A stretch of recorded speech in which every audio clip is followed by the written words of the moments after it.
আসসালামু আলাইকুম ওয়া রাহমাতুল্লাহ। প্রিয় দর্শক, আমরা কি জানি বছরের সবচেয়ে সেরা 10টি দিন কোনগুলো? অনেকেই হয়তো ভাবছেন রমজান মাসের শেষ 10 দিন, কিন্তু রাসূলুল্লাহ সাল্লাল্লাহু আলাইহি ওয়াসাল্লাম ইরশাদ করেছেন, আল্লাহর কাছে জিলহজ মাসের প্রথম 10 দিনের চেয়ে প্রিয় আর কোনো দিন নেই। এমনকি এই দিনগুলোর ইবাদত আল্লাহর রাস্তায় জিহাদের চেয়েও উত্তম। কেন এই 10 দিন এত দামি? কেন স্বয়ং আল্লাহ তাআলা কুরআনে এই দিনগুলোর কসম খেয়েছেন? আজকের ভিডিওতে আমরা জানব এই মহিমান্বিত দিনগুলোর আসল রহস্য। সম্পূর্ণ ভিডিওটি দেখুন, হয়তো এই 10 দিনের আমল আপনার পুরো জীবন বদলে দিতে পারে। কুরআনের আলোয় জিলহজ মাস। প্রিয় দিনী ভাই ও বোনেরা, আল্লাহ সুবহানাহু ওয়া তাআলা পবিত্র কুরআনের সূরা আল ফাজরের 2 নম্বর আয়াতে বলেন, কসম 10 রাতের। মুফাসসিরিনে কেরাম বলেন, এখানে আল্লাহ তাআলা যে 10 রাতের কসম খেয়েছেন তা হল জিলহজ মাসের প্রথম 10 দিন।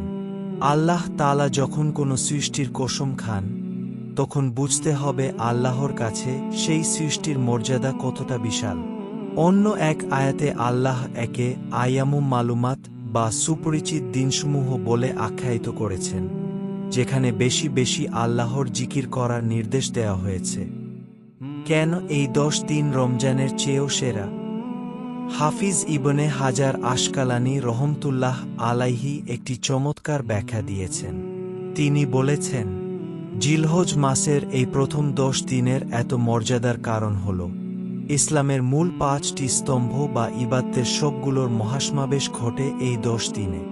খেয়াল করে দেখুন, এই দিনগুলোতে নামাজ আছে, রোজা আছে, যাকাত বা সাদকা আছে। আর ইসলামের সবচেয়ে বড় 2টি ইবাদত, হজ এবং কুরবানি, যা বছরের অন্য কোনো মাসে একসাথে পাওয়া সম্ভব নয়। রমজান মাস যেমন রাতের ইবাদতের শবে কদর জন্য সেরা, ঠিক তেমনি জিলহজ মাসের এই প্রথম 10 দিনের বেলার ইবাদতের জন্য বছরের সবচেয়ে সেরা সময়। সুবহানাল্লাহ!